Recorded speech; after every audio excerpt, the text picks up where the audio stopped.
طارق جمیل صاحب کو سارے میٹھا کہتے ہیں نا, کسی کے خلاف نہیں بولتے. انہوں نے احمد رضا بریلوی کا نام لیا تو کہا احمد رضا بریلوی مرحوم رحمت اللہ علیہ نہیں کہا. انہیں پتا تھا دیوبندی کچا کھا جائیں گے مجھے, یا اگر انہوں نے کاٹ لیا تو 14 ٹیکے میرے پیٹ میں لگیں گے. جی انہوں نے کہا مرحوم, اور یہ ان کی ریکارڈنگ موجود ہے یوٹیوب کے اوپر, اور اس میں انہوں نے کہا امین احسن اصلاحی صاحب کی تعریف کی, مودودی صاحب کی تعریف کی, اور جب غامدی صاحب کا ذکر آیا تو ان کا غامدی صاحب تو بالکل آؤٹ ہو گئے. آؤٹ دنیا میں 3 معنوں میں یوز ہوتا ہے. نمبر 1 کرکٹ کی لینگویج میں, تو ظاہر ہے وہ تو وہ یوز نہیں کر رہے تھے.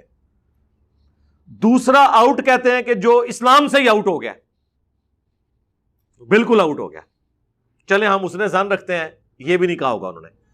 تیسرا آؤٹ کا معنی ہوتا ہے پاگل ہو گیا, یہ سب سے ہلکا معنی ہے. اگر مولانا طارق جمیل صاحب غامدی صاحب کو کہہ رہے ہیں کہ یہ آؤٹ ہو گیا تو باقی تو شاہی کوئی نہیں. اس طریقے سے آپ دیکھیں گے بعض اوقات انہوں نے وہ کلپ کاٹے جس میں میں نے کہا کہ وہ امام کعبہ سے بھی قرات میں غلطی ہو جاتی ہے, اس کے بعد قرآن پڑھتے ہوئے کہیں میرا سلپ آف ٹنگ ہوا ہے, وہ انہوں نے اس میں ڈال کے کہتے ہیں دیکھو یہ امام کعبہ کو چیلنج کر رہا تھا اور خود کیا کر رہا ہے. یہ بات تو ایسے ہوئی نہیں تھی. وہ ویڈیوز میری پہلے انہوں نے کاٹی تھی, اس کے جواب میں نے کہا تھا کہ اگر یہ بات مان لی جائے تو امام کعبہ سے بھی غلطیاں ہوتی ہیں, تو ان کو کیا آپ کہو گے. اب یہ بات ہی بالکل ڈیفرنٹ ہو گئی, اس کو الٹ کر کے انہوں نے پیش کیا. ان کو چھوڑ دیں, سنن ابی داؤد میں موجود ہے نبی علیہ السلام قرآن بھول گئے تھے جن پہ قرآن نازل ہوا, تو بعد میں صحابہ نے بتایا تو نبی علیہ السلام نے کہا کہ مجھے تم نے لقمہ کیوں نہیں دیا, تم نے لقمہ دینا تھا تاکہ میں وہ آیات جو سکپ کر گیا تھا میں اس کو بیان کرتا. ظاہر ہے بشری تقاضے کے تحت سنقرئک فلا تنسى الا ما شاء اللہ, اے نبی ہم تمہیں پڑھائیں گے کبھی نہیں بھولو گے, ہاں مگر جب اللہ چاہے گا, تربیت کے لیے یا کسی بھی اور ریزن سے. لیکن ایک بشری معاملہ, سجدہ صاحب آپ نے کیا ہے, بخاری مسلم میں کتنی احادیث ہے, کبھی زور کی 5 رکعتیں پڑھا دی ہیں تو کبھی 2 پڑھا دی, اور بعد میں صحابہ نے پوچھا کہ نماز کم ہو گئی یا آپ بھول گئے, تو آپ نے فرمایا نہ نماز کم ہوئی ہے نہ میں بھولا ہوں. تو یہ آپ مذاق تو نہیں کر رہے تھے, یعنی آپ یہ بھی بھول گئے کہ میں بھول گیا ہوں. اور علم غیب تو پھر ویسے ہی ختم ہو گیا نا. ہاں علم غیب والا معاملہ ہوتا, علم غیب کو ہم بھی مانتے ہیں لیکن وہ جو اللہ بتاتا ہے. تو پھر باقی صاحب نے کہا نہیں یا رسول اللہ آپ نے 2 پڑھائی ہیں, پھر آپ نے 2 مزید ایڈ کر کے سجدہ صاحب کر کے نماز کو مکمل کیا. ہماری ویڈیوز میں اس طرح کے, اب بیان القرآن 108 گھنٹے میں ڈاکٹر اسرار صاحب نے ریکارڈ کروایا, اور یہ آلموسٹ کوئی 25 سے 30 سال تک پہلے وہ دورہ قرآن کراتے رہے ہیں. میں نے اپنی زندگی میں کراس ریفرنسز کسی حافظ کسی قاری کو اس طرح فلوئنٹلی بیان کرتے ہوئے نہیں سنا جو ڈاکٹر اسرار صاحب کو ازبر تھے.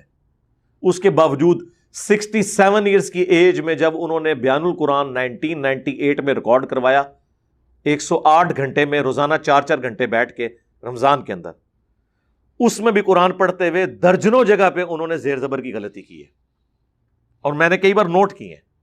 اب میں اگر یہ کروں کہ میں وہ ساری جمع کروں اور میں کہوں ڈاکٹر صاحب کو قرآن ہی نہیں پڑھنا آتا, تو کتنی سخت زیادتی والی بات ہے.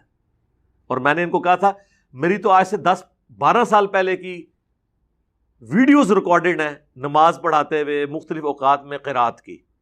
یہ جتنے لوگ میرے خلاف کلپ بنا رہے ہیں نا, کوئی ایک بندہ اس طریقے سے قرآن پڑھ کے بتائے, ان میں سے کوئی ایک, اگے پھر باج گل ہوگی.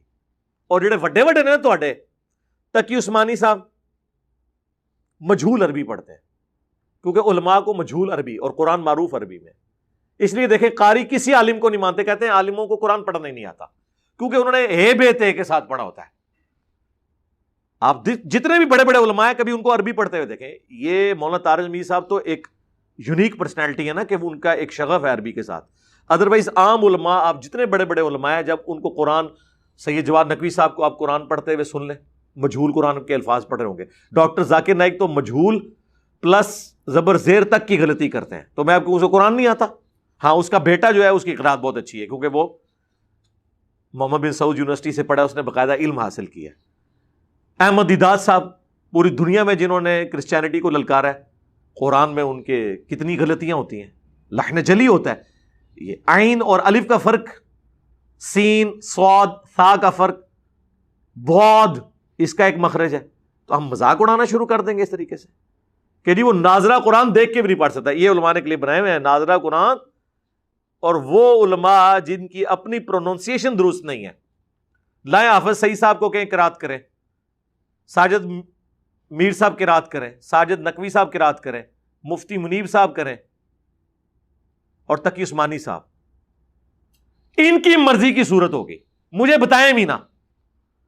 یہ ریکارڈنگ کر کے سارے ادھر آ پہنچے اور کہیں کہ جی فلاں صورت نکال اور ڈائریکٹ شروع کر. میں حافظ تو نہیں ہونا, میں بھی اسی وقت فی البدی ریکارڈ کرواؤں گا اور فیصلہ عوام الناس کی عدالت میں. تو اس طریقے سے جھک مارنے سے کوئی فائدہ نہیں ہوتا.